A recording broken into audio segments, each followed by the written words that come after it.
La física mecánica afirma que siempre que nosotros tengamos una fuerza en una determinada dirección, existe una componente que es paralela a esa fuerza y existe una componente que es perpendicular. A este componente perpendicular, aunque la llamemos torque, pues es una explicación de una especie de movimiento circular que nosotros queremos hacer.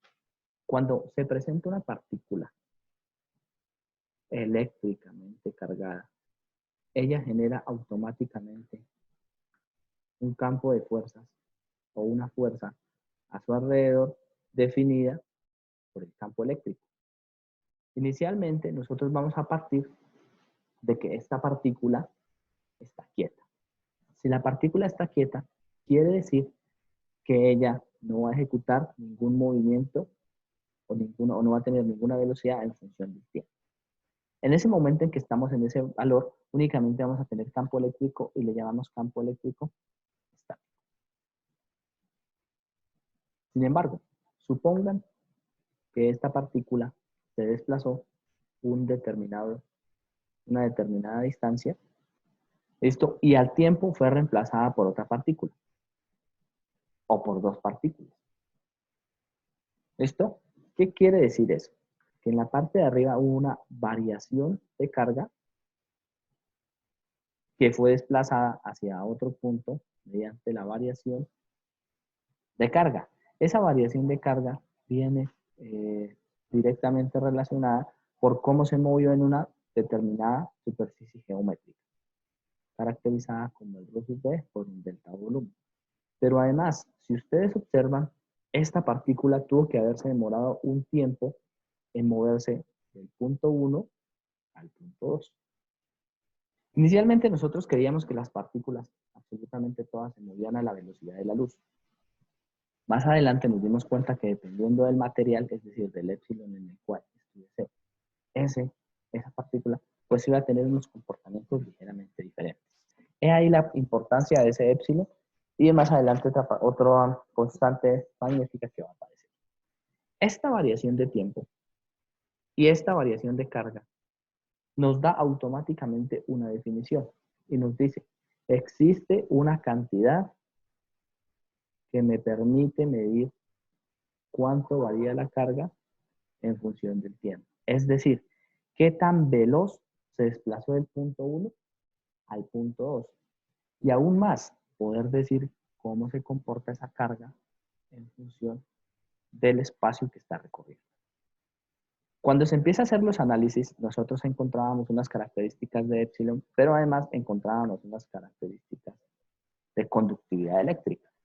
¿Listo? Entonces nosotros decimos, bien, ¿qué ocurre si esta corriente se desplaza en un determinado material? Vamos a colocar un material metálico y vamos a colocar un material dieléctrico. Pues nosotros sabíamos que en el material metálico la carga fluye muy sencillo, ¿no? Es muy fácil que eléctricamente se mueva la carga espacialmente desde un punto 1 hasta un punto 2, mientras que en el material dieléctrico, no. Esto lo que querría decir es que existía una velocidad ligeramente o directamente relacionada entre los materiales. A esa velocidad con la que se mueve la carga en función del tiempo, nosotros lo llamamos corriente. Bien, lógico, la corriente en un conductor va a ser mucho más alta o va a ser más fácil que se mueva la carga en un material metálico a que se mueva la corriente en un material dieléctrico. Esta corriente tiende a cero. ¿Listo? Hasta ahí teníamos un acontecimiento que parecía sencillo. Sin embargo, dentro de la física mecánica también nosotros notábamos que si un valor o una carga se mueve muy rápido de un punto 1 a un punto 2 y tiene alguna fuerza que se oponga, automáticamente él genera un campo de fuerza a su alrededor. ¿Dónde pueden observar ese campo de fuerza a su alrededor? Ustedes lo pueden observar cuando van en un automóvil y automáticamente cuando el automóvil vence la inercia para arrancar su movimiento, a su alrededor, lógicamente, genera una curva de aire o dependiendo del material que tenga a su alrededor, tiende como a quitarlo y a generar una curva de aire a su alrededor, generando lo que nosotros conocemos como una fuerza opuesta. Y aunque no lo crean, esa fuerza opuesta en realidad está de forma circular. ¿Qué era lo que analizábamos nosotros? Pues decíamos, lo que es paralelo al campo eléctrico, ¿listo? Es lo que nosotros llamamos o conocemos como el producto escalar. Sin embargo, nos falta analizar algo más, y es, ¿qué pasa con lo que es perpendicular con respecto a ese campo eléctrico? Y todo lo que sea perpendicular con respecto al campo eléctrico, nosotros lo llamamos campo magnético. La intensidad de campo magnético la vamos a identificar como H. Bien, sus unidades, pues como ustedes recordarán, eran las de campo eléctrico eran voltios metro, pues las de campo magnético van a ser amperios metro. ¿Por qué razón? Su relación está directamente con lo que tiene que ver con el valor de la corriente. Entonces, existirían varias posibilidades de que exista un campo magnético. ¿Cuáles serían esas posibilidades? Primero, que existe una corriente, porque la corriente hizo que hubiese una generación rápida, una fuerza alrededor. Segundo, que existe un campo que varía en el tiempo. ¿Por qué que existe un campo que varía en el tiempo? Porque si existe un campo que varía en el tiempo acá, quiere decir que la carga está variando en el tiempo. Y si la carga varía en el tiempo, quiere decir que se está induciendo alguna corriente. Aunque no la podamos ver, existe un campo magnético dentro de esas dos superficies. ¿Bien? La primera, como no hemos tenido en cuenta los campos variables en el tiempo, pues no lo vamos a todavía trabajar. Pero la segunda, que es la de la corriente, la tenemos claramente especificada. Bien, existe una tercera variable en la cual pudiese existir un imán, pero lo de los imanes lo vamos a trabajar más adelante porque no hemos todavía trabajado con materiales magnéticos. Entonces, nos centramos única y exclusivamente en trabajar en la corriente y vamos a desglosar cómo trabajaría ese imán. En este caso no vamos a hacer ninguna demostración porque simple y sencillamente la demostración del campo magnético, de la ley de Biot-Savart, vino después de las ecuaciones de Maxwell. Así que una vez tengamos definidas las 4 ecuaciones de Maxwell, hacemos la definición de la ley de Biot-Savart. ¿Listo? ¿Qué definimos? Entonces, existe una partícula puntual, vamos a dibujar tanto el campo eléctrico como el campo magnético, y existe un punto en el que quiero hallar el campo. El punto. Lo que es paralelo al vector R, entonces existe un vector R de la carga al punto. ¿Listo? El vector R de la carga al punto. Donde lo que es paralelo al vector R, hagámoslo, lo llamamos el campo eléctrico. Pero lo que es perpendicular a ese vector E, lo llamamos campo magnético. La pregunta sería aquí, bien, ¿perpendicular a qué? Porque si ustedes lo colocaran en la perpendicular, ¿listo? Lo llamamos normal, por ejemplo, cambiémoslo de color. Lo colocásemos en esta perpendicular, nosotros perfectamente pudiésemos decir, ah, bueno, el campo magnético lo que me intenta es calcular qué fuerza perpendicular estamos nosotros efectuando en función de una partícula cargada. Y más aún, de una partícula que tiene una corriente o que tiene un campo eléctrico que varía con respecto al tiempo. Y llegamos a la siguiente conclusión, que pudiésemos tener una relación directa entre el campo eléctrico y el campo magnético. Sí, claro que sí. De hecho, las ecuaciones podrían ser exactamente las mismas, con una particularidad. Para poder encontrar un campo magnético, yo tengo que encontrar un vector que sea perpendicular. Y la única forma de encontrar un vector que sea perpendicular es encontrar un producto vectorial. La pregunta es, ¿el producto vectorial entre quién y quién? Porque esta partícula se va a mover. Esta partícula en un tiempo 1 está ahí, luego en un tiempo 2 está aquí. Su campo eléctrico sigue apuntando, vamos a dibujarlo, si quisiésemos dibujar exactamente el mismo punto, su campo eléctrico seguiría apuntando en esta dirección, en el momento en que se movió, ¿listo? Y su campo magnético, pues lógicamente va también a girarse ligeramente. ¿Listo? Pero para poder hacer un vector de campo magnético o un producto cruz necesito dos vectores. ¿Listo? Y en este escenario, el vector que yo quiero encontrar es DH, un delta de campo magnético. Bien, tengo el producto cruz entre dos vectores. ¿Listo? Ese producto cruz debería llevarse a cabo entre la relación de la corriente, es decir, la dirección en la que me moví. Mire, aquí se movió la carga, carga se movió del punto 1 al punto 2 y querría decir que esa la llamamos la dirección de la corriente. A esa dirección de la corriente la vamos a llamar IDL. ¿Bien? Entonces, esta dirección en la que se movió la carga, que nos la tienen que decir desde la aclaración del ejercicio, la llamamos I, y de L es el vector en el cual se mueve la corriente. Y el otro vector que nosotros tenemos para poder calcular ese campo no es el campo eléctrico, es R, porque es el punto al que quiero llegar. Así que I de L cruz A sub R como vector y obedece dentro de los cálculos prácticos, experimentales que se hizo del cálculo de este campo magnético a la ley del inverso proporcional a R al cuadrado. Eso define la ley de Biot-Savart.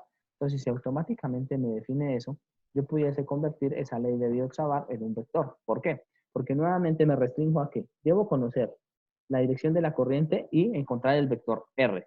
Y una vez encuentro el vector R, pues que encuentro a sub R. Así que yo pudiese simplificar este H como la corriente, su dirección, ojo, la dirección de la corriente, producto cruz R dividido sobre 4pi por R a la 3. ¿Cómo paso de un resultado al otro? Pues es muy sencillo. Simplemente yo recuerdo que A sub R es el vector R sobre su magnitud. Y eso es lo que provoca, pues lógicamente, que el R al cuadrado se vaya a la R a la 3.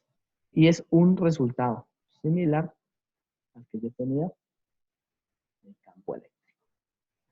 Unidades. Pues ustedes pueden evidentemente notificar que si nosotros teníamos una corriente que es amperios, ¿cierto? Una dirección en L, pues que en este momento no la vamos, o la vamos a tener, si ustedes quieren pueden tomarla en metros, ¿listo? Un valor en metros y un valor en metros al cubo, pues automáticamente les va a dar amperios sobre metros. Aunque ustedes no lo crean, es la forma más sencilla de poder identificar cuál es el campo magnético en unidades. Particularidades con respecto al campo eléctrico. En este momento, a diferencia del campo eléctrico, en la intensidad de campo magnético de amperio por metro no depende del material. O sea, no existe una constante dentro de todo el experimento que me diga hay un material dentro de ese experimento. ¿Listo? Si eso es cierto, pues quiere decir que yo pudiese encontrar, por ejemplo, la carga, o perdón, el campo eléctrico y el campo magnético al tiempo de una partícula que se moviese por el espacio. Pero nuevamente lo que yo les decía en el anterior apartado de lo que nosotros trabajábamos con el campo eléctrico.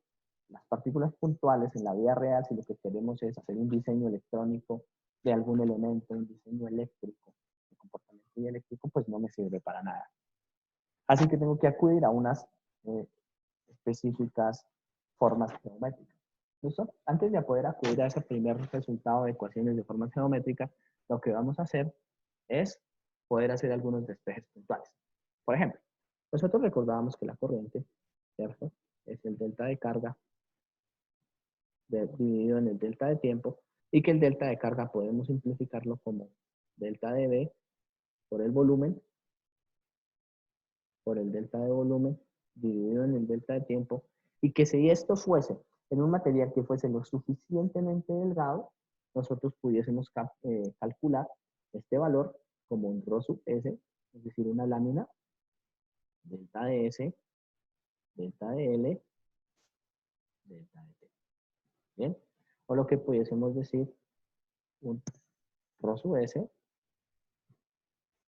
¿bien? Delta de L, delta de T, por el delta S.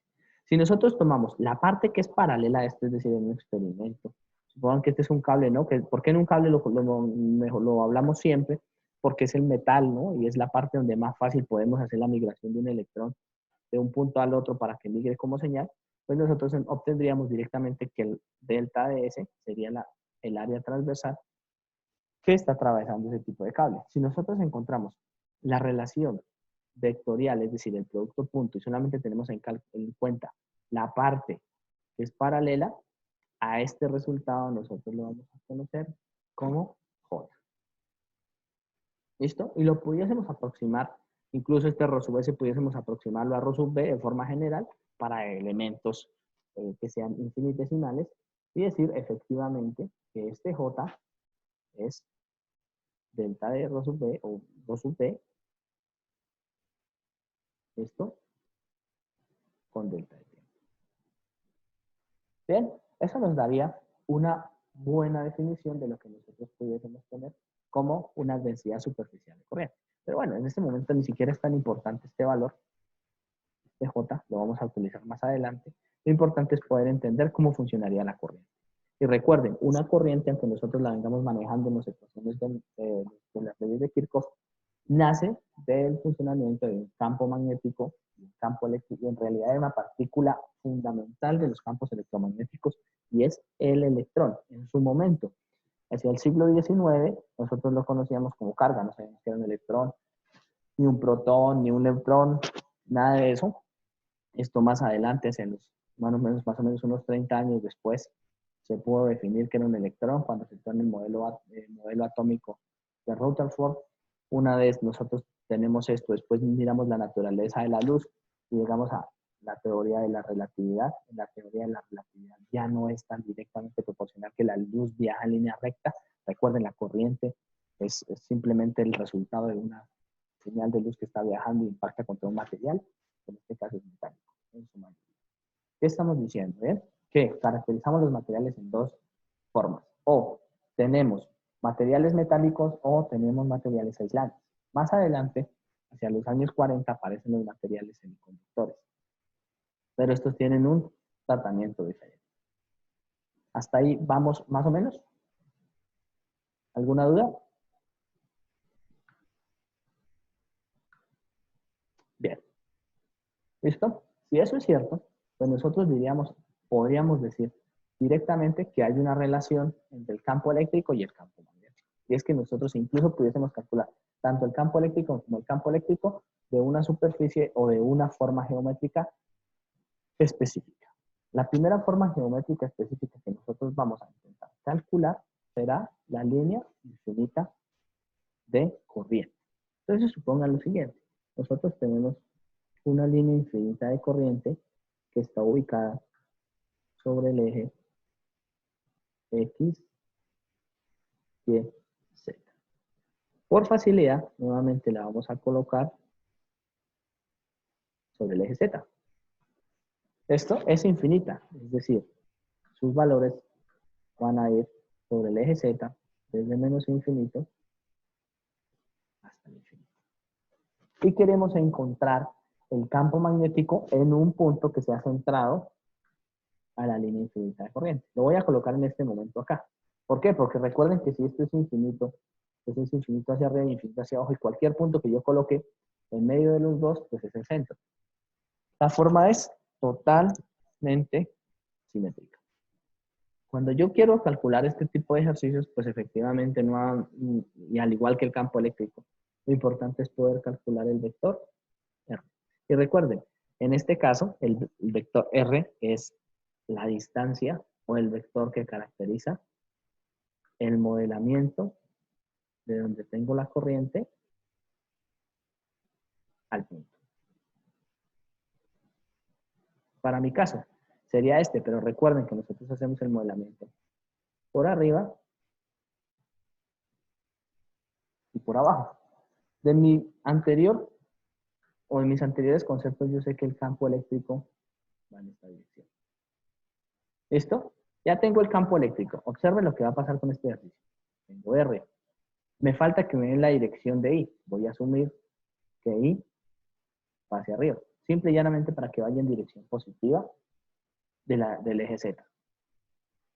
Y el vector de campo magnético debería estar o entrando o saliendo de la superficie que nosotros estamos manejando, que en este caso sería la dirección X. ¿Bien? Si eso es cierto, pues nosotros lo que pretendemos es primero encontrar el vector R. ¿Cómo encontrar el vector R? Pues para poder encontrar el vector R, nosotros tenemos, al igual que lo que hicimos en el anterior ejercicio, es descomponer en sus componentes vectoriales, valga la redundancia, de arriba hacia abajo y de abajo hacia arriba. Ustedes podrán observar que hay la aparición, lógicamente, de un vector menos z en la sub z, un vector z en la sub z, que son los que están en este momento en la parte vertical, y como estoy trabajando con una línea infinita de corriente, pues voy a manejar coordenadas cilíndricas. Así que este va a ser ρ en la dirección a sub ρ. Y caracterizo inmediatamente vector R1, que obedecería a toda la parte superior del ejercicio, y vector R2, que obedecería a toda la parte inferior del ejercicio. Vector R1 de la carga al punto bajo, y me tiro a la derecha. Eso me va a dar menos z a sub z más ρ en la dirección a sub ρ. Y un vector R2 es muy similar al ejercicio de la línea infinita de carga, que será z en a sub z más ρ en a sub ρ. Tendríamos que llegar a un ejemplo, a un efecto directo de la integral que nosotros manejamos en el campo eléctrico. Sin embargo, tiene un paso adicional. Es que recuerda que para este caso, el campo magnético, que no lo podemos observar porque o está entrando o está saliendo de la superficie que estamos trabajando, el delta de campo magnético debería ser igual al delta de campo magnético 1 más el delta de campo magnético 2. Suponiendo que el campo magnético 1 está para la parte superior de la línea de corriente y el campo magnético 2 está para la parte inferior. Si eso es cierto, pues el delta de campo magnético 1 debe ser dado como la corriente I, ¿cierto? Que va entre menos infinito y 0, multiplicado por dl, en este caso, ¿en qué dirección va? En la dirección z, ¿listo?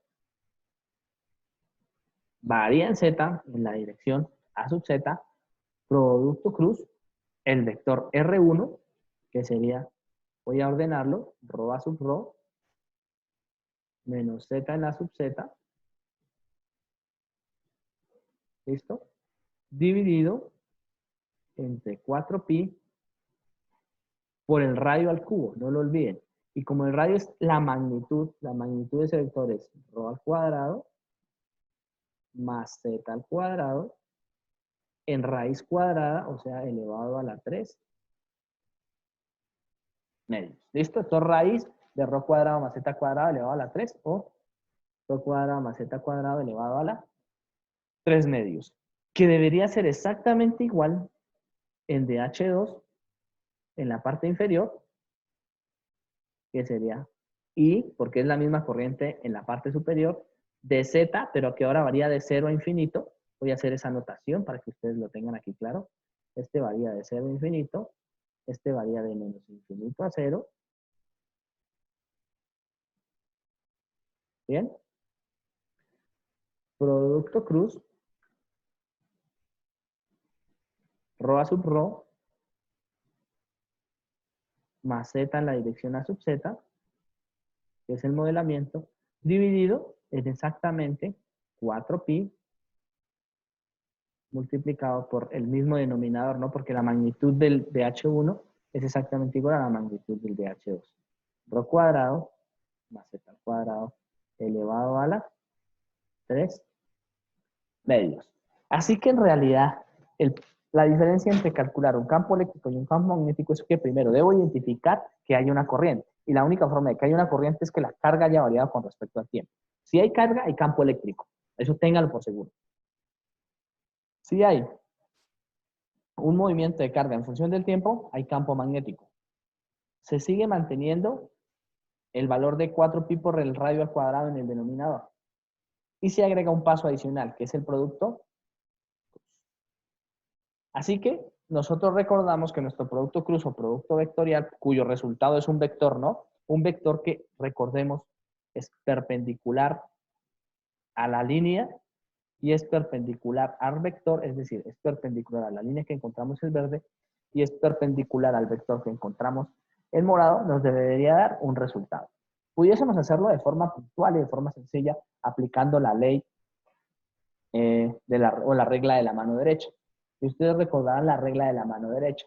Sin embargo, nosotros, por efectos de cálculo en el cual lo que intentamos hacer es lo menos gráfico que se pueda, y utilizamos directamente el determinante. ¿Bien? Y para eso, pues vamos a plantearlo como tal. Entonces, Recordemos antes de resolver esa parte del ejercicio. El producto cruce entre dos vectores, A y B, viene definido como el determinante de la matriz, ¿cierto? De las direcciones, para mi caso lo voy a colocar directamente en las direcciones de coordenadas cilíndricas, A sub rho, A sub phi, A sub z, el vector A en magnitud de rho, el vector A en la magnitud de phi, y el vector A en la magnitud de z, el vector B en la magnitud de rho, el vector B en la magnitud de phi, y el vector B en la magnitud de z. Si eso es el determinante de esa matriz, pues yo voy a decir que para el caso de mi ejercicio será, entonces, las direcciones se mantienen, A sub rho, A sub phi, A sub z, bien, y los valores serán, entonces, primero, lo primero que hay que identificar es que en cualquiera de los dos, no importa cuál sea, vamos a hacer el de arriba, para que ustedes lo observen, z es la dirección que lleva la corriente, así que el primer vector solamente va en la dirección z. Entonces, si solamente va en la dirección z, tiene 0 en A sub rho, 0 en A sub phi, y de L y de z en la dirección A sub z. Y para el vector b, que es el otro vector, que es el vector r, nosotros tenemos componente rho A sub rho y z en A sub z. Y componente phi igual a 0. Componente phi igual a 0, y componente rho en la dirección A sub rho, y menos z o más z, no importa, en la dirección A sub z. Y cuyo resultado, no olvidemos que esto es un determinante, debería ser. Entonces, recuérdenlo, vamos a hacerlo muy despacio. En verde. En la dirección rho, tapamos y hacemos la multiplicación en cruz. Eso me da 0. ¿Bien?